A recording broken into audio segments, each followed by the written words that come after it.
Olá, pessoal, tudo bem? Bem-vindos ao podcast Networker. E hoje estamos aqui com ela, né, que já foi convidada para participar do Networker número 8 aqui na Croma e trouxe aí na ocasião um super assunto, liderança emocional, e como proposto, como combinado aí com vocês todos que nos acompanham de casa, da escola, do transporte público, do seu carro, por meio aí do app da Croma TV, convidamos, né, novamente aí a Carol Mira, que está conosco aqui no estúdio, já ela vai falar com vocês, para esse tema tão importante que é a liderança emocional, parte 2. Caso você não tenha acompanhado a parte 1 desse tema, que foi muito interessante, um grande aprendizado aí para todos nós, está disponível no canal de YouTube da Croma TV, foi transmitido no dia 19 de junho e foi disponibilizado aí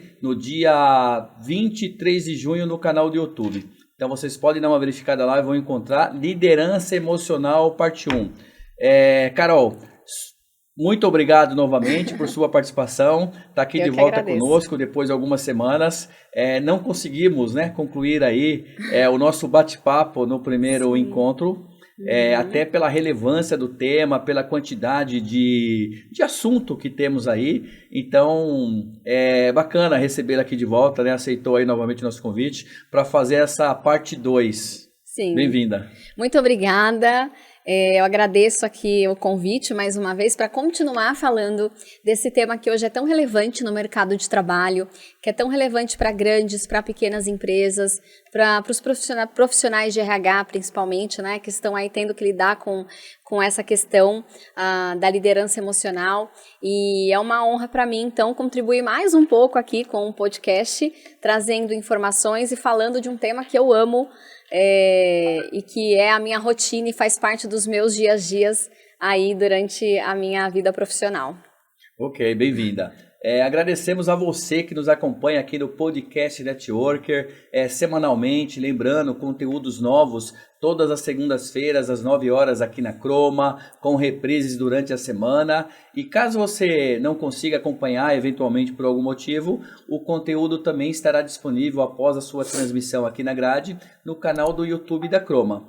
É só acessar lá no caso e ter acesso. Também lembrando, claro, né, que você pode baixar aí o app da Croma TV no seu celular, na lojinha do seu celular ali, e acompanhará com isso as transmissões aqui do nosso podcast de forma ao vivo, online, não importa, você conseguirá aí acompanhar de onde você estiver. Então, nosso muito obrigado aí por você, empreendedor, microempreendedor individual, microempresa, empresas de portes maiores, executivos, profissionais aí, colaboradores das mais diversas áreas que nos acompanham aqui no Podcast Networker. Também fazer aqui um agradecimento especial ao nosso apoio, né, o Connect Biz, uma marca aí de networking profissional colaborativo que nos acompanha desde o primeiro episódio, desde a estreia aqui na Croma TV, realizando aí grandes eventos de networking profissional colaborativo em todo o Brasil. Então acompanha aí o Connect Business. Também mandar um abraço para o nosso patrocinador oficial, que é a Solução Erudição, a sua plataforma de aprendizagem. Mandar um abraço lá para o Igor Meirelles, que é o diretor de TI aí, responsável pela plataforma Erudição, tá legal? Então é isso aí, vamos começar aqui o nosso bate-papo, lembrando que os nossos temas são formados sempre por assuntos, né, que trazemos aí do mercado, assuntos relacionados a negócios, assuntos relacionados a empreendedorismo, cases de sucesso, profissionais de destaque. No caso hoje a gente poderia fazer até uma mistura, né? Porque esse tema aí que a Carol está dando uma aula já desde a parte 1, ela acaba misturando, além de ser um destaque na área dela, um case de sucesso, a gente traz um assunto relevante de mercado, envolve também empreendedorismo. Muito. Então veja, né? Abrangeu aí todas as áreas. Vamos lá, Carol. Retomando então o que nós vínhamos conversando já na parte 1 dessa liderança emocional, Sim. Esse assunto super importante, conceitua um pouquinho novamente, só para resgatar o entendimento do pessoal que está acompanhando, o que é conceitualmente aí a liderança emocional. Tá, para conceituar eu já vou começar retomando aquela pesquisa que eu comentei na parte 1, que é muito relevante e ela por si só já explica basicamente o que é esse conceito, né? Então, o Daniel Goleman, que é o pai da inteligência emocional, ele fez um estudo com líderes do mercado e ele conseguiu mapear que quando esses profissionais estavam ali atuando no dia a dia, as competências de inteligência emocional para profissionais que ainda não estão em cargo de liderança, profissionais analistas, auxiliares, profissionais do segmento aí mais operacional dentro de uma organização, né? Quando esses profissionais estão ali atuando no dia a dia, as competências de inteligência emocional, elas são 2 vezes mais relevantes do que as competências técnicas para que eles tenham um ótimo desempenho. Aí, nesse estudo, ele também fez uma avaliação, uma análise com os líderes, onde ele mapeou que, no caso da liderança, as competências de inteligência emocional, elas se tornam 6 vezes mais relevantes do que as competências técnicas. Ou seja, para que um líder performe, para que um líder gere resultados ali, dentro da empresa, dentro da sua área, com o seu time, ele vai precisar trazer, na maior parte do tempo, habilidades de inteligência emocional. E quando a gente fala de habilidades de inteligência emocional, a gente está falando das soft skills, né? Que hoje também o mercado reconhece muito como people skills. Então, o que é soft skills e people skills? Basicamente são habilidades e competências humanas. É todo aquele conhecimento que não é técnico, né? É um conhecimento que não é tão fácil de aprender. É algo que você aprende, mas você desenvolve. Você precisa ali ir desenvolvendo isso no dia a dia. As hard skills, hoje no mercado, a gente entende que são as informações que estão no currículo do profissional. Então, o que são hard skills?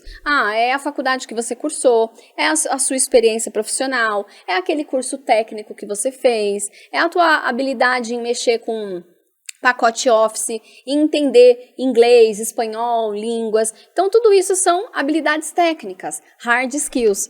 E quando a gente fala de soft skills, a gente está falando de pensamento crítico, atitude positiva, de empatia, de habilidades de comunicação, gestão de relacionamentos, como que você se posiciona ali no seu ambiente, interage com as pessoas ali do teu trabalho, então a parte de gestão de equipes e relacionamentos.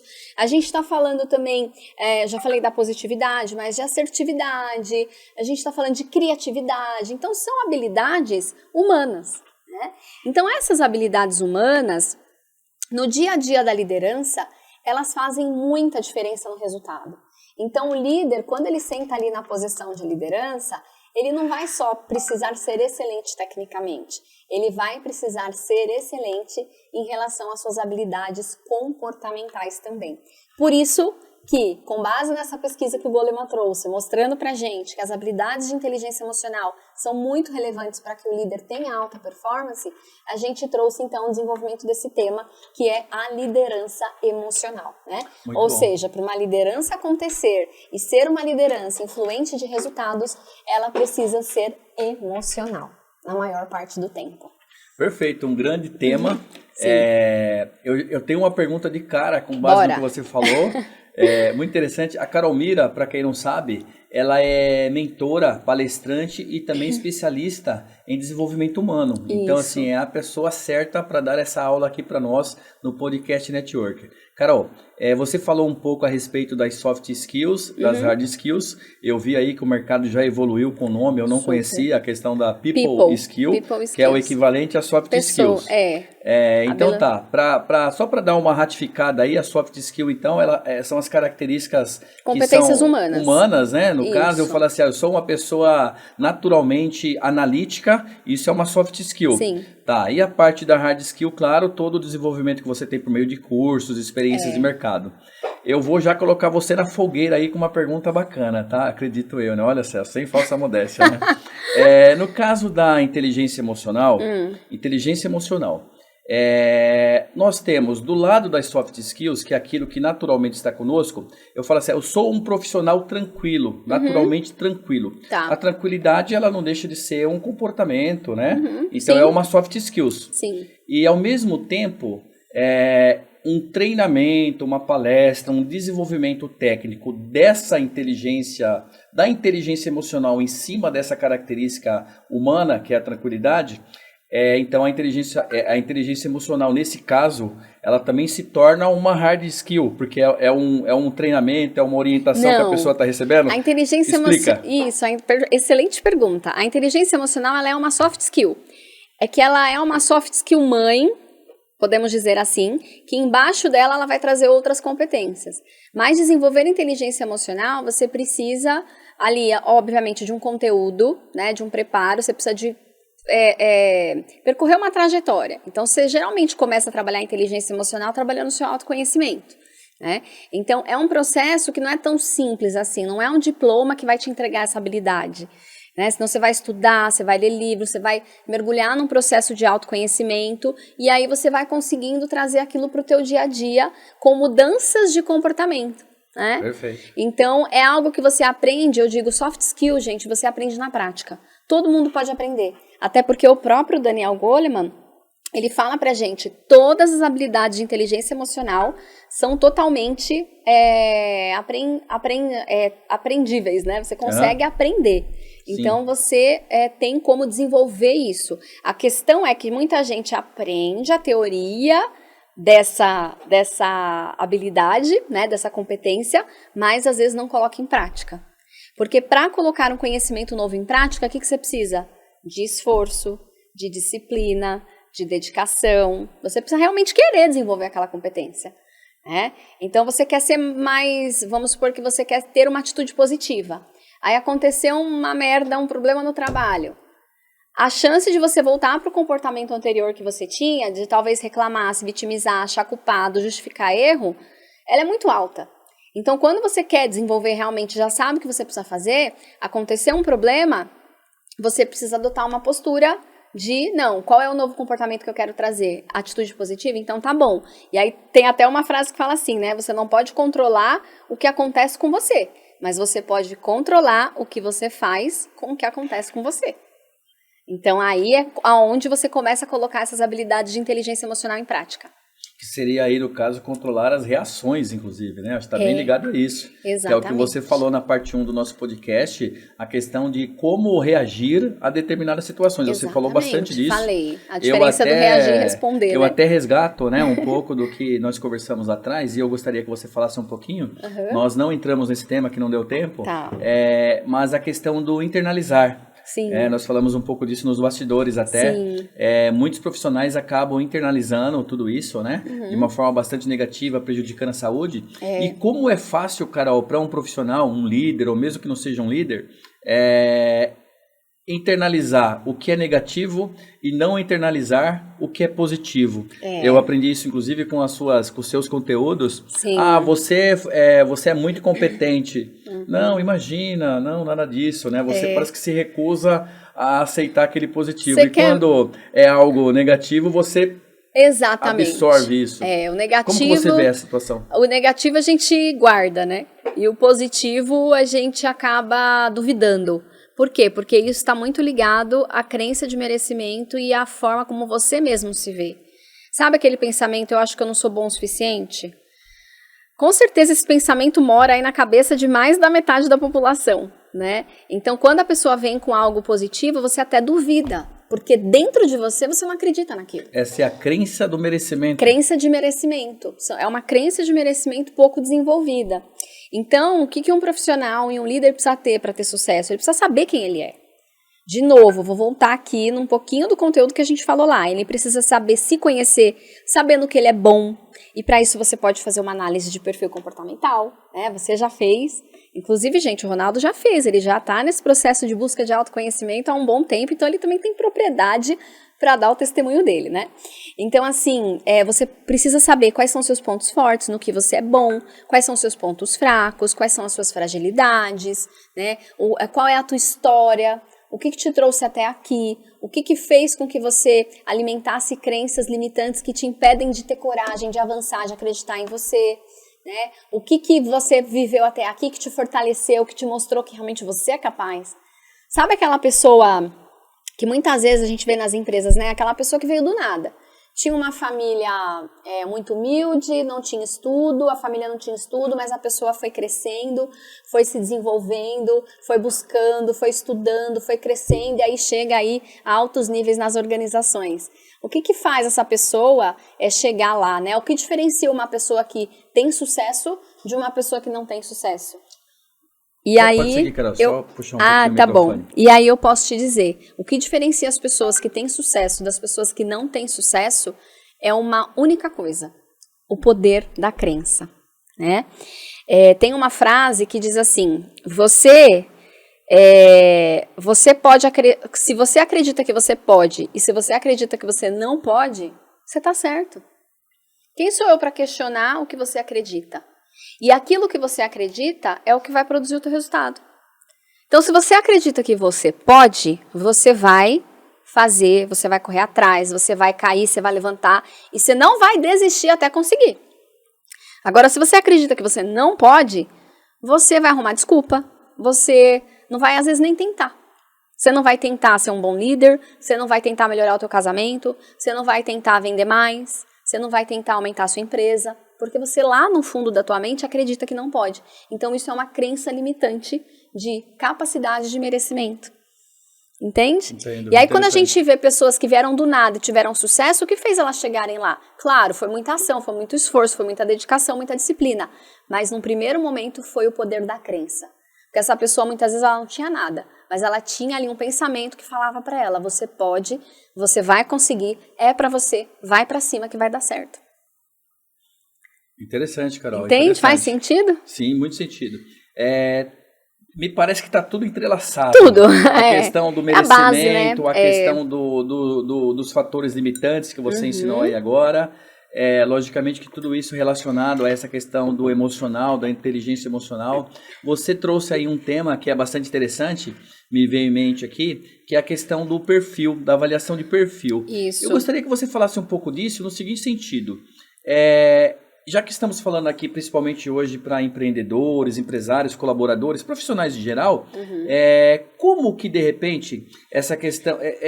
nós estamos falando da liderança emocional. Então temos aí, suponhamos, vários líderes, né? Tudo é possível, o aprendizado, claro, como você disse antes, mas conhecer o meu perfil ajuda nesse desenvolvimento?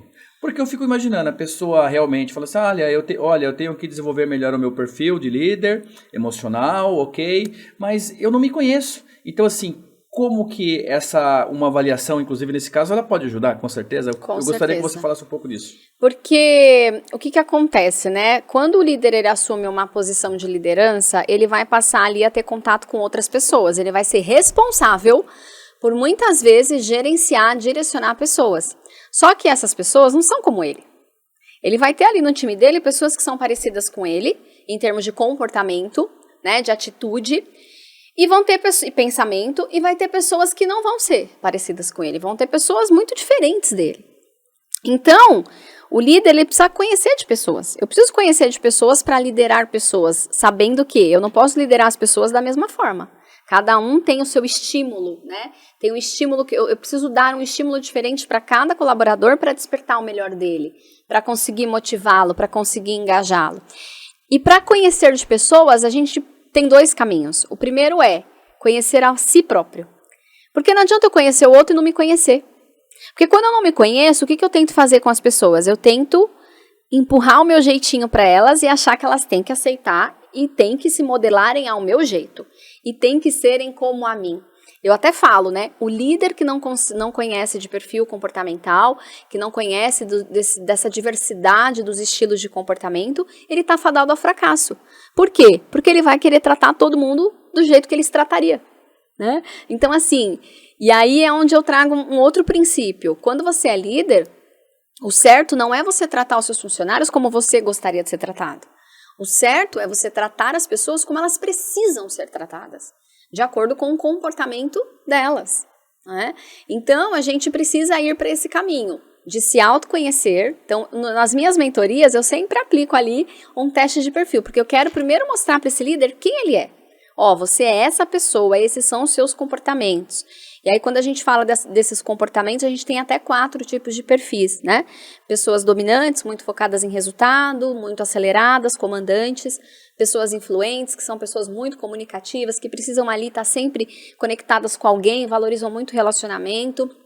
Pessoas estáveis, que são pessoas mais calmas, mais planejadoras, têm um ritmo mais lento, são muito mais ouvintes do que falantes, né?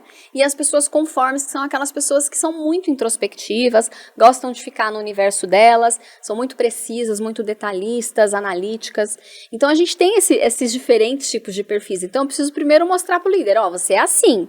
Agora, e os seus colaboradores, como eles são? Né? A gente precisa entender que o nosso liderado ele não é a nossa extensão.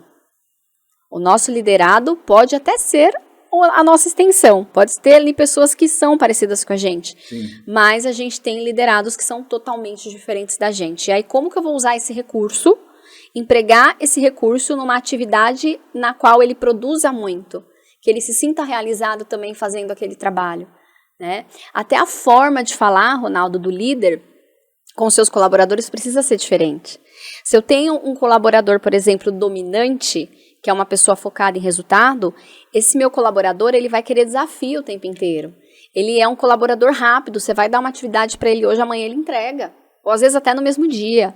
Então é uma dinâmica muito diferente de comunicação. Se é uma pessoa mais influente, eu não posso colocar esse cara para trabalhar sozinho, só o dia inteiro olhando planilha. Não, eu preciso colocar ele ali na área de vendas, né? Na área de marketing. Ele precisa estar ali com pessoas, se relacionando. Influenciando, vendendo, persuadindo, né? Eu gosto muito do influente porque eu sou uma influente. Então eu tô vendendo meu peixe aqui, né? Aí depois a gente tem um colaborador estável. Esse colaborador estável, ele é uma pessoa mais lenta, ele não reage bem sob pressão. Quando você vai delegar alguma coisa para ele, você tem que detalhar nos mínimos detalhes, explicar o processo passo a passo, né? Você vai delegar para o dominante, você só fala o que você quer. Como ele vai fazer, ele dá um jeito. O estável não, ele quer saber o como, porque ele é muito correto, ele é muito certo, né? Ele tem muito medo de frustrar o outro. Então, ele quer atender 100% das suas expectativas. E quando você vai liderar para um conforme, é interessante você também trazer um nível de detalhes, né? Dar um desafio para ele, mas ele vai vir com muitas perguntas, você tem que ter paciência para responder essas perguntas, trazer as informações que ele precisa para realizar aquela atividade, e muitas vezes ele vai preferir trabalhar sozinho, né? No home office, na casinha dele, no escritório dele, sem muito contato com gente, porque ele é um perfil introspectivo, ele é um perfil mais pensante, mais analítico. Então, por que é importante essa questão do perfil? Porque o perfil ajuda você a entender melhor a sua equipe. E quando eu entendo melhor a minha equipe, eu com certeza vou fazer uma gestão direcionada para cada tipo de perfil e vou conseguir extrair o máximo potencial de cada um deles, com certeza. Perfeito, perfeito. O líder ele tem que primeiro se conhecer. Super. Imagina, né? Ele vai tratar com pessoas, liderar pessoas. E como que ele vai conhecer o perfil se ele não sabe nem o conceito disso, nem como funciona isso? Então, ele tem que realmente se conhecer, faz muito sentido. Até porque, Ronaldo, o líder, ele vai ter que se flexibilizar muito, né? Então, ele não vai poder fazer as coisas do jeito que ele faria. Ele vai ter que fazer as coisas se flexibilizando ao jeito que o colaborador dele entenderia melhor. Então, é o que eu te falei do estável. O dominante, ele fala rápido, ele fala acelerado, ele fala alto. O estável fala devagar, baixinho, uma fala mais pausada, mais empática. Aí o dominante vai chegar acelerando o estável, vai dar ruído de comunicação. O estável não vai nem abrir a boca. Eu acredito que eu seja um pouco do planejador, não me recordo agora muito bem o resultado, mas já absorvi isso. Mas eu tenho um bocado aí do dominante. O meu diretor de produção, ele fica falando aqui, fala mais baixo. É mesmo? Brigando comigo, não é brincadeira. Tá. Mas ele dá umas dicas, né? Mas eu acredito que eu tenho um pouquinho também do dominante. Mas sim, é interessante, é fundamental então que esse líder, ele aprenda a enxergar o perfil de tua equipe. Né? Sim. Eu até trago um ponto aí para você. Eu fiz uma entrevista aqui um bate-papo aqui no Podcast Networker. Foi o nosso podcast de estreia aqui na Croma, que foi com um empreendedor, um profissional chamado Alexandre Félix, Sim. que é da nossa rede de contatos, muito bom, inclusive. Sim, excelente. E ele atua na Félix Recursos Humanos. E ele falou algo que até acredito que seja uma frase não necessariamente dele, não sei, não posso confirmar isso, que ele falou que o RH, ele acaba contratando, no caso, a pessoa pelo currículo, só que demite pelo comportamento. E eu gostaria, claro, que você falasse um pouco disso, como mentora, como palestrante, consultora que você é, na parte de desenvolvimento humano, mas eu gostaria de fazer uma provocação. Isso para mim também, como um consultor que estou dentro das empresas, na parte de processos, operações, isso também me chama atenção. Por quê? Com toda essa explicação que você trouxe a respeito de desenvolver as habilidades, o líder ter a inteligência emocional, essa frase do contratar pelo currículo, ela pode remeter a vários erros. Muito.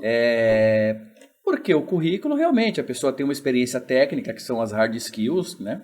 De repente ele foi gestor disso, gestor daquilo, blá, blá, blá, e o RH entende que ele é um líder, e não necessariamente porque ele teve essa passagem técnica, né, em determinadas áreas, que ele de repente vai ser um bom líder, ou ele tem o perfil de líder, ou ele já está totalmente desenvolvido. Como é que você vê isso hoje?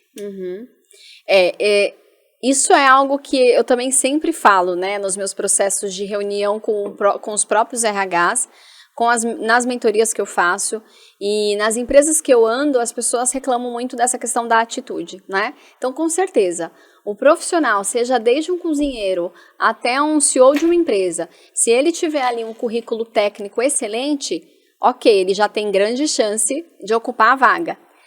Só que muitas empresas ainda não estão desenvolvidas a ponto de entender que só o currículo por si só não é o suficiente.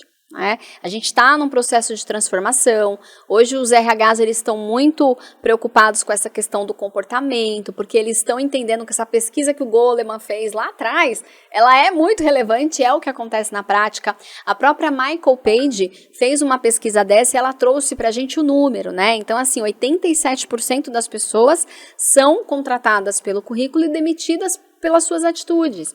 E aí a gente tem a questão da tríade de competências.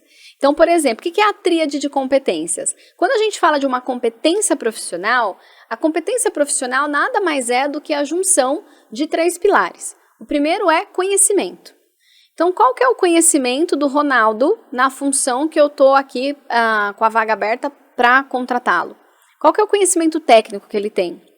Segundo, qual é a habilidade? O que é a habilidade? O quanto que ele sabe executar aquele conhecimento e colocar em prática? Qual que é a experiência dele, né? As horas de voo que ele tem executando esse conhecimento e colocando em prática. E no terceiro lugar é a atitude. Como que é a atitude comportamental dele? Iniciativa, atitude positiva, o perfil hands-on que a gente fala, né? Então, aquele perfil mão na massa, vamos fazer o que precisa ser feito, né? Não fica ali esperando ser mandado, não, já vai, age, busca, tá preocupado em gerar o resultado. Então, se eu tiver o conhecimento e a habilidade, mas não tiver a atitude, gente, o meu conhecimento e a minha habilidade não vão aparecer. Né? O conhecimento e a habilidade, eles vêm principalmente da questão do aprendizado ao longo da sua carreira. Isso, e da experiência, perfeito. Agora sim, eu posso até ter um conhecimento baixo e uma habilidade baixa, mas se eu tiver muita atitude, eu vou treinar tanto aquilo, eu vou continuar estudando mais aquilo, que eu vou conseguir melhorar isso muito rápido. E eu vou construir o meu resultado. Então, sem esses 3 pilares, você não constrói resultado. A competência, se nenhum desses pilares estiverem funcionando bem, essa competência, né, é morta. E aí, quando a gente fala da proporção de importância desses 3 pilares para que uma competência apareça e a pessoa fale, nossa, realmente, é competente, é uma pessoa de resultado, é uma pessoa produtiva, é uma pessoa comprometida. Para que a gente fale isso e ateste isso, a pessoa precisa... Qual que é a influência desses 3 pilares ali nessa avaliação da competência, né? Primeiro, a atitude, gente, é 60%. Então, 60% para a competência acontecer, 60% do resultado da competência vai ser determinado pela atitude. Então, já é mais que a metade, né? Depois, os outros 15% pela habilidade, né? Pelo conhecimento. E os outros 25% pela atitude, pela habilidade, entendeu? Interessante. Então, E o pilar da atitude, ele está relacionado bastante à questão... atitude comportamental. E isso está relacionado diretamente, claro, à inteligência emocional. Quanto mais eu estiver pronto, desenvolvido para ter a inteligência emocional, esse pilar da atitude, ele pode ter essa variação de resultado, né? Vamos falar assim. A atitude é o querer fazer, né? Então, o quanto que você quer fazer, o quanto que você mostra vontade, que você tem iniciativa. Que não está com muita iniciativa, está com um pouco de preguiça ali, o resultado vai ser... Ele pode ter bastante conhecimento, bastante aprendizado, mas o rendimento Vou vai dar ser... um exemplo, né? A gente teve um caso ali num cliente meu conhecido, e aí ele tinha um gerente de um restaurante, né? E aí esse gerente teve um dia lá que acabou uma matéria-prima principal deles, a carne acabou. E aí, qual foi a iniciativa, a atitude do funcionário? Nossa, acabou a carne, vou fechar o restaurante. Fechou o restaurante mais cedo, né? Ou seja, uma atitude baixa, né? É assim, não quis fazer, não quis criar, não quis buscar alternativas. Ele simplesmente, não tem a carne, fecha. E fechou. Entende? O que aconteceu com essa pessoa? Foi demitida, obviamente, né?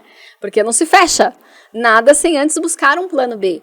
Então, uma pessoa com atitude, o que ela teria feito naquela situação? Poxa, a carne está acabando. Primeiro que ela não deixaria acabar. A carne está acabando. Nossa, preciso comprar. Ou sai para comprar, ou pede para alguém trazer, ou liga para o proprietário e pede ajuda. Fala, tô com esse problema, preciso de uma solução, me ajuda. Né? Pede socorro, porque muitas vezes a gente tem que pedir socorro para os nossos superiores.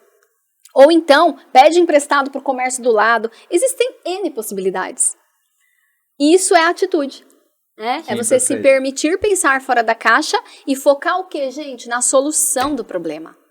Em resolver o problema sem trazer prejuízos para a empresa. Que no caso o cara resolveu o problema, ele fechou o restaurante, mas ele trouxe prejuízo.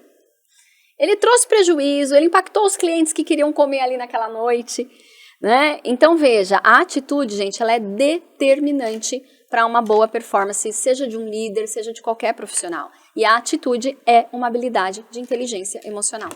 Perfeito, é um exemplo bastante interessante, bastante assertivo. E é verdadeiro. E é verdadeiro, acredito.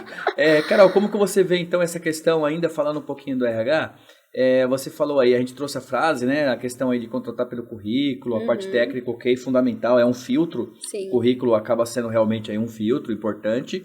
E demitir aí pela atitude, pelo comportamento e tal, porque muitas vezes nós nem estamos falando de comportamento errado, não. Muitas vezes porque o perfil. Então, está relacionado à questão do perfil. Mas como que os RHs estão tratando isso? Assim, você falou dos 3 pilares, do conhecimento, habilidade e atitude, o desenvolvimento ali. Isso é transformado em ferramenta, então assim, isso também tem que ser visto, é importante. Sim. Como que você vê isso? Sim, isso pode ser visto, mensurado ali no dia a dia, né? Então, por exemplo, num processo seletivo, até o Félix pode também depois te explicar um pouco melhor, porque é a especialidade dele também, né?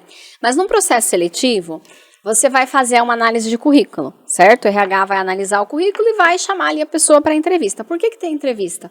Porque a gente precisa conhecer aquela pessoa. A gente quer saber mais dela, a gente quer conectar com essa pessoa para entender outros quesitos que são comportamentais. Porque escrever no papel, gente, qualquer um escreve. Agora, mostrar e provar que sabe é só no ao vivo e a cores, né? O conhecimento e a habilidade. Exatamente. Os 2 pilares. E aí, por exemplo, tem uma estratégia que eu ensino muito aos meus clientes que estão querendo fazer transição de carreira, né? Tem uma estratégia que chama método STAR. Anota essa aí que você também pode usar depois. Método STAR. O método STAR é você pedir para a pessoa te contar uma experiência, um case que ela passou na vida dela profissional, e quando ela conta, você vai avaliando 4 grandes pilares. O primeiro é a situação. Então, STAR, né? Estrela, é S-T-A-R, tá? A palavra em inglês. Então, o S é S de situação. Então, qual foi a situação, o contexto que a pessoa estava ali envolvida e que aconteceu um problema, né? E aí, por isso que os RHs, muitas vezes nas entrevistas, eles fazem pergunta, me conta de um desafio que você teve ali na empresa, em alguma empresa que você trabalhou. E aí você tem que contar, né, o que você fez, o que aconteceu. E quando você está contando, a pessoa está analisando exatamente esses 4 passos. Então, Carol, um minutinho. Eu vou falar aqui com o nosso público. Gente, Podcast Networker, prestem atenção, olhem só essa dica, que já é uma dica que a Carol Mira está trazendo aí para nós. Já é uma dica. O pessoal aí de RH, que me perdoe, que me desculpe, mas nós estamos sim aqui preparando todos os candidatos profissionais para responder isso daí, é importante. Legal. Carol, método STAR. Então, método STAR. Primeiro passo, situação. Você tem que explicar qual foi a situação ali que aconteceu, qual era o contexto. E, gente, explicar de forma assertiva, tá? Não precisa ficar enrolando, não, contando história de 10 minutos, não. Então vamos pegar o exemplo do restaurante que a gente já falou aqui, né? Aconteceu que um dia eu estava lá no restaurante que eu gerenciava e o cozinheiro me falou que a matéria-prima tinha acabado. E a gente não tinha mais matéria-prima para servir para o cliente. Então essa é a situação, certo? Você é a líder. Essa é a situação, certo? Não tinha mais matéria-prima para servir para o cliente. Aí o próximo passo é o que? A tarefa. Qual era a tarefa que se esperava dessa pessoa ali naquela situação? Do líder. Do líder. Então, o que o líder tinha que fazer naquela situação? Então, a tarefa era, eu tinha que providenciar matéria-prima de última hora. Mais carne para evitar que o restaurante fechasse. Que era o cenário crítico. Cenário crítico, né? Acabou a matéria-prima, a comida do restaurante, acabou o restaurante, né? Não tem mais como servir. Então, essa era a tarefa, certo? Então, esse era o meu desafio. E aí, a gente tem o A, né, do método STAR. Então, S-T-A. O A é do quê? É de atitude. É onde você vai mostrar qual foi a sua atitude naquela situação. Então, voltando aí no caso do restaurante, qual foi a atitude, então, daquele líder? A minha atitude, então, foi ligar para o dono do restaurante e perguntar se teria algum estoque disponível em algum lugar que eu pudesse buscar a carne. Então, ele vai mostrar ali qual foi a atitude que determinou o próximo passo, que é o R, que é o resultado. Então, o R é o quê? O resultado final. Então, eu consegui a carne, o restaurante ficou fechado 15 minutos, mas logo a gente conseguiu reabrir porque eu trouxe a carne e a gente conseguiu manter as operações aí até o final do dia. Ou seja, o líder acabou adotando ali uma solução. E aí o RH, ou a pessoa que está ali, o entrevistador, ele vai conseguir avaliar essas 4 etapas. Qual era o contexto, a situação, qual era a tarefa ou a atividade que ele precisaria fazer ali naquele momento, naquela situação, com foco em resolver. Depois, a atitude, o que de fato ele fez, né? E quando a gente fala do fez, gente, isso não é técnico. Isso é o quê? Comportamental. Então, é nessa hora que o RH consegue mapear ali o comportamento e a iniciativa da pessoa, né? E depois o resultado. Qual foi o resultado que o trabalho dele ali naquela situação de conflito, de crise, acabou gerando para a empresa.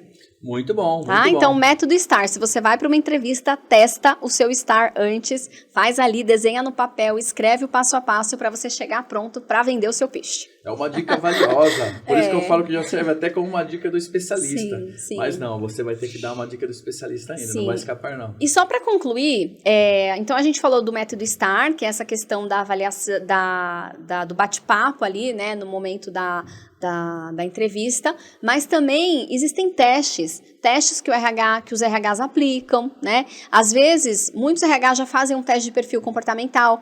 Por quê? Porque o perfil de comportamental já mostra se a pessoa tem as competências e as atitudes importantes para aquela função.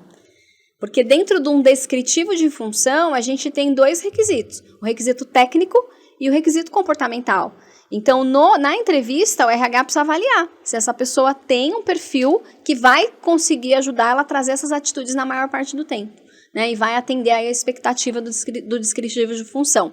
E outra etapa também que pode ser feita nesse processo de entrevista para avaliar a questão do comportamento são as dinâmicas de grupo, né? Então, dinâmicas, situações em que você vai testando ali a pessoa para realmente ter certeza de que ela tem a atitude que aquele cargo, que aquela função exige e que você não precisa depois fazer uma demissão ali no prazo de experiência para depois começar de novo um processo e aumentar esses custos aí para a empresa, né? Ou seja, várias ferramentas aí, sim, né, dinâmicas, sim. ferramentas Sim. Para buscar aí o perfil adequado, independentemente ali dos pilares que você citou, buscar ali o perfil adequado realmente e ter aí maior assertividade, menos custo, muito bacana. Carol, gostaria de voltar um pouquinho então naquela questão que nós começamos a debater aqui hoje, bater esse papo, que é a liderança emocional, e eu gostaria que você explicasse também um pouquinho para o nosso público a respeito da importância, para que serve o feedback. O feedback, eu vejo, pelo menos, né, como profissional, que é algo importante dentro desse processo todo que você tá explicando aqui para nós hoje. Sim, feedback é essencial, né? Então, todo líder que tem equipe, ele precisa trazer o feedback. Por quê? Porque o feedback, ele é uma ferramenta da liderança servidora. Qual é a essência do líder? Qual é o principal papel do líder? É servir a sua equipe, né? E muitas vezes o líder ele tem uma visão à frente daquela que o colaborador tem. Tem uma pesquisa que foi feita por uma psicóloga, o nome dela é Tasha Eurich, e ela fez uma pesquisa para mapear o nível de consciência dos colaboradores de uma organização. E de 100% desses respondentes dessa pesquisa, 95% se dizia ser autoconsciente. Sabia como que estava indo, como que estava aí a tua performance na função. Só que quando ela ia conversar com os líderes, ela via essa incongruência. Ou seja, daqueles 95% que diziam ter consciência da sua situação atual, da sua performance, apenas de 10 a 15% realmente estavam certos. Baixíssimo número. Então, gente, pelo menos ali 80% das pessoas não eram conscientes da situação real. E por que isso acontece? Porque muitas vezes a liderança não está aplicando o feedback e entregando para o colaborador essa devolutiva. Feedback é o quê? É uma devolutiva, é um retorno. Pode ser um feedback de cunho técnico e pode ser um feedback, deve ser um feedback de cunho comportamental. Porque comportamento é algo que é difícil a gente ter uma percepção, né? Será que a minha atitude está certa? Porque de acordo com o meu mapa mental, de acordo com aquilo que eu acredito, às vezes a minha atitude está certa. Mas, será que as minhas atitudes estão coerentes com aquilo que o líder espera? E se o líder não se pronunciar, se o líder não dar feedback, com certeza esse colaborador não vai ter a resposta, né? Então, os processos de feedback, eles são muito importantes dentro da organização. E, Ronaldo, tem muito líder que não dá feedback e tem muito líder que não recebe feedback. E como que é ficar sem receber feedback? É frustrante, né? Exatamente. Eu fico aqui imaginando que deve ter aí muitos líderes que sabem realmente, estão desenvolvidos para dar um feedback, seja um feedback técnico ou seja um feedback comportamental. Sim. Mas eu gostaria que você falasse a respeito disso, tá? Estou apenas contextualizando aqui. Acredito que um feedback técnico para muitos líderes, eu até me incluo nessa situação, é mais, entre aspas, fácil de dar do que um feedback comportamental. E dependendo da situação, o líder tem que ter o discernimento para entender se um determinado feedback comportamental é ele realmente que tem que dar ou ele tem que passar isso de repente para um gestor de RH, Sim. alguém do tipo que está com ele. Eu gostaria que você falasse um pouquinho com a sua experiência desse contexto. Tá, nesse caso é importante avaliar sempre o contexto, né? Às vezes são questões muito delicadas, que infringem código de ética, que infringem... Quando eu trabalhava no mercado corporativo, a gente tinha uma lei que era a lei de Sarbanes-Oxley. Então, era uma lei corporativa, né, a nível mundial, que realmente era uma política ali, um código de ética que não podia ser ferido. Então, quando vai para essas fronteiras, né, de ferir código de ética, boas práticas, princípios da organização, valores, cultura, geralmente o RH acaba se envolvendo. Mas quando ali é relacionado à atitude do dia a dia, o líder precisa, é papel do líder trazer esse feedback. Lembrando que o líder às vezes se sente seguro de dar feedback porque ele acha que ele vai falar da pessoa.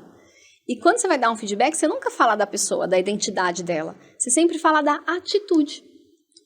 Para isso a gente tem até uma técnica, né? Então, porque o feedback, Ronaldo, quando você vai dar, você não pode dar de forma intuitiva. Olha, eu acho que você agiu assim, essa atitude não foi certa. Não se fala assim.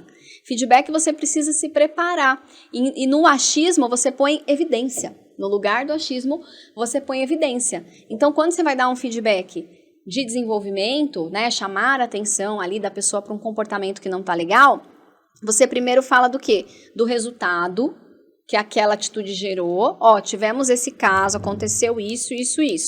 Isso se deu por conta dessa atitude. A sua atitude foi exatamente essa. Você não está falando que a pessoa é errada, que a pessoa não é tranquila, que a pessoa é estressada, não.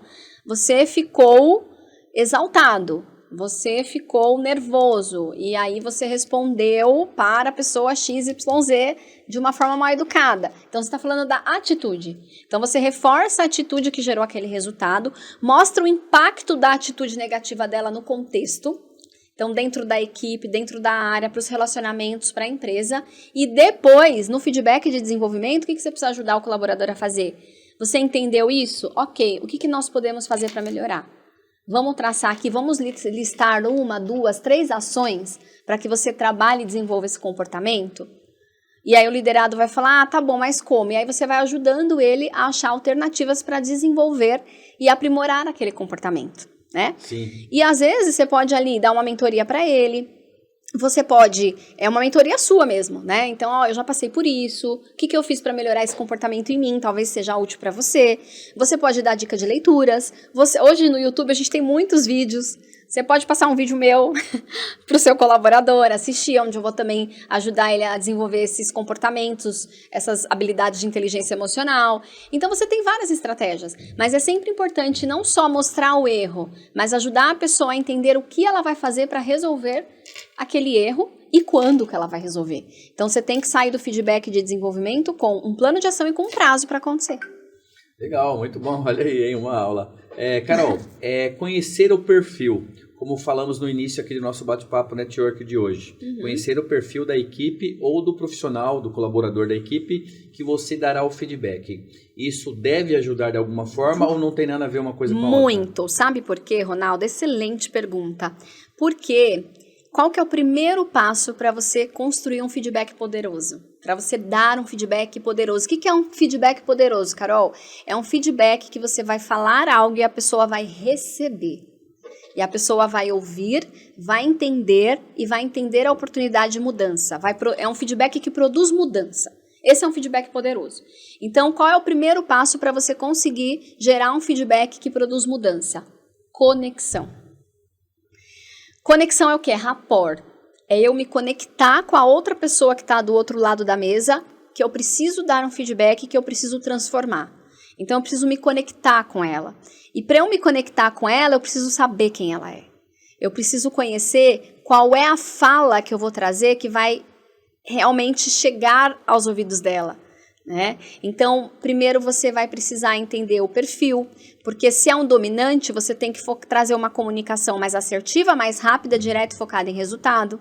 Se é um influente, você precisa trazer não só o feedback de desenvolvimento, mas você também precisa trazer validação. Você precisa falar para ele, precisa melhorar esse ponto aqui, né, que a gente conversou, mas você tem tantas coisas boas, eu vejo em você tantas coisas boas, o influente ele precisa do elogio para se motivar e se engajar. Se é um instável, você pode ali sentar e com calma, com tempo, fazer um plano com ele. Não dá para falar, eu tenho 10 minutos para te dar um feedback. O estável não vai nem ouvir, nem entender, nem sair com um plano, porque a cabeça dele não funciona assim. Então, você vai reservar um tempo maior na agenda. Se é um conforme, você vai trazer muitos dados e fatos que vão comprovar, vão evidenciar aquele comportamento que você está mostrando para ele que precisa mudar. Entende? E como que isso vai ajudar ele daqui para frente. Então, para cada perfil, você vai ter que se flexibilizar de uma forma. E para construir essa conexão, que eu falei que é o primeiro passo para o feedback, o que é a conexão? É você estar ali de corpo presente, né? 100% presente para falar com a pessoa, é você conseguir olhar para a pessoa, é você ter um momento ali de escutar também a outra parte, porque feedback você não só fala, mas você ouve também, né? É de você conseguir flexibilizar, entregar para ela uma comunicação que não seja nem passiva, nem agressiva, mas seja uma comunicação assertiva. Assertiva, isso. Entende? Então, conhecer de perfil ajuda você a estabelecer essa comunicação, começar o feedback de uma maneira leve, porque o feedback, Ronaldo, as pessoas hoje nas organizações, elas têm medo. Quem é você na hora que o seu chefe fala assim, fulano, vem aqui na minha sala que eu tenho que te dar um feedback? A maioria das pessoas treme na base. E aí começa aquelas piadas, né? Aí já leva o hipoglós.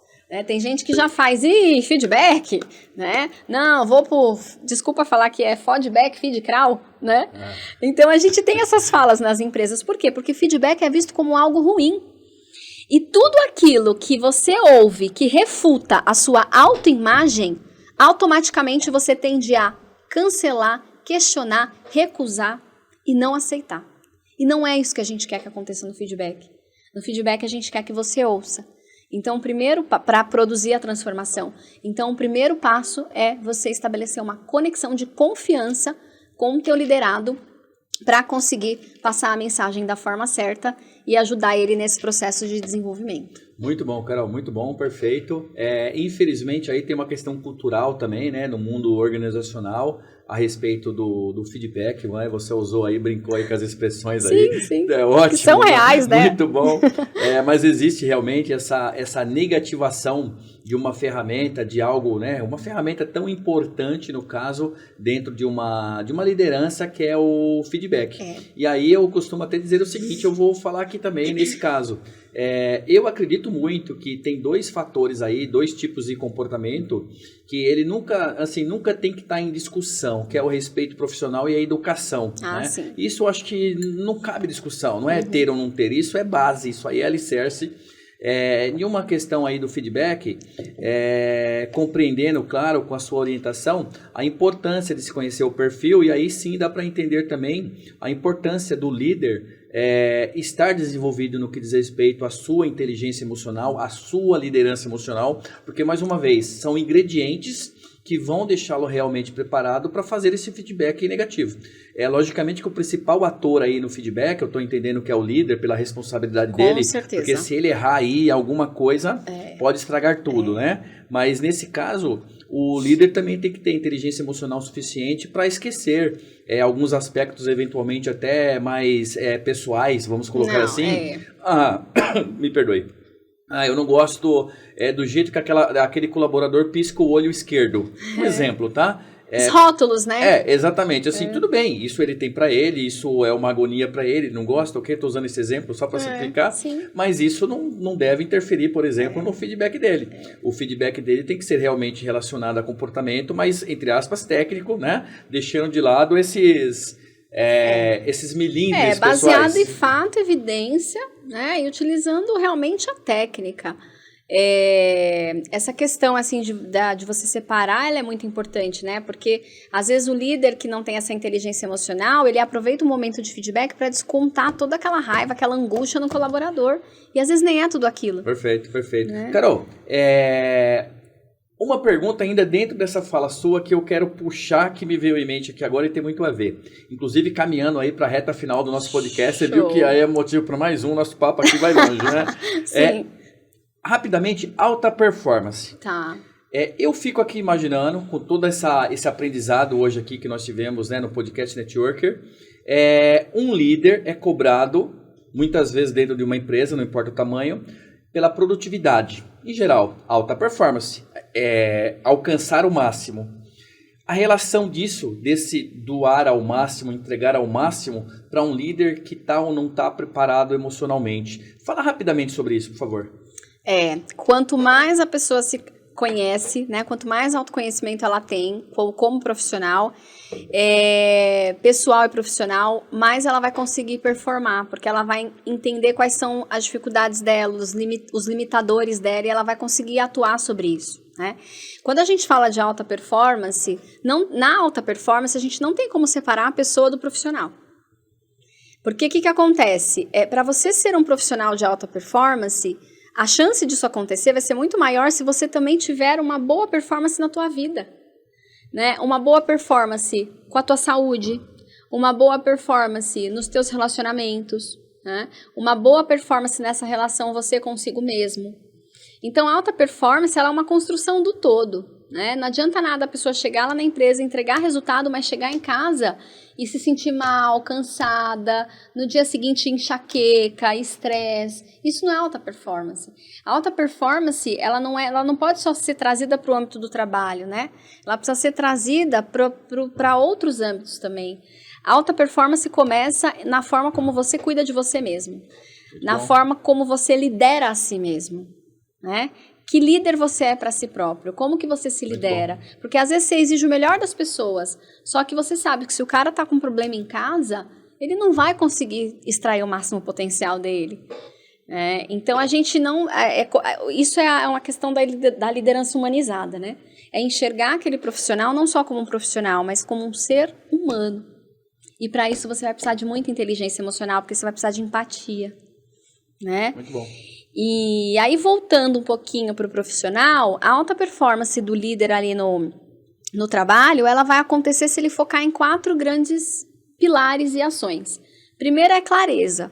Então, ter muita clareza de quem ele e o time dele são, onde eles estão, quais são os recursos que ele tem, os recursos que ele não tem, os processos que ele tem, os processos que ele não tem e os objetivos que ele precisa alcançar.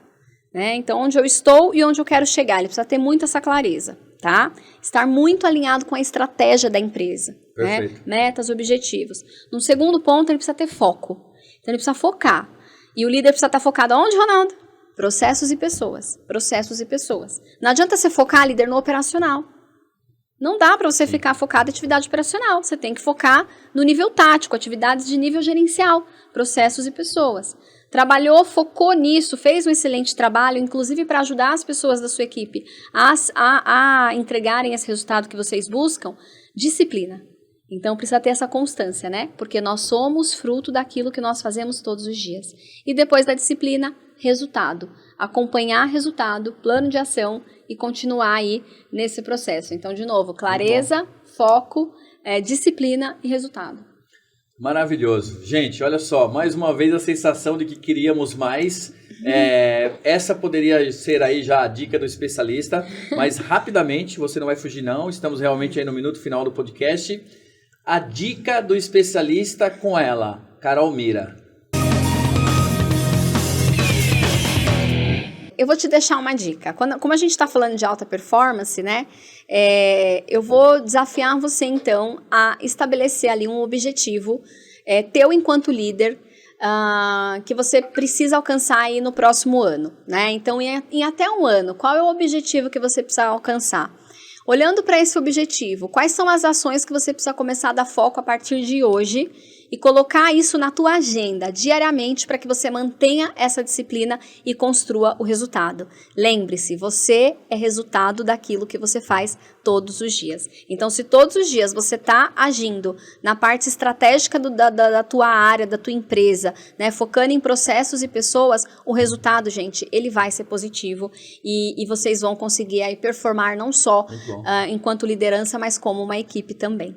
Excelente dica, não poderia fechar diferente com chave de ouro. Carol, muito obrigado por essa nova participação aqui nesse podcast. Eu que agradeço. Parte 2, complementando aí, né, tudo que nós já conversamos anteriormente. Sim. Obrigado, viu? Eu que agradeço, foi um prazer, espero que vocês coloquem em prática todos esses conteúdos que nós falamos aqui.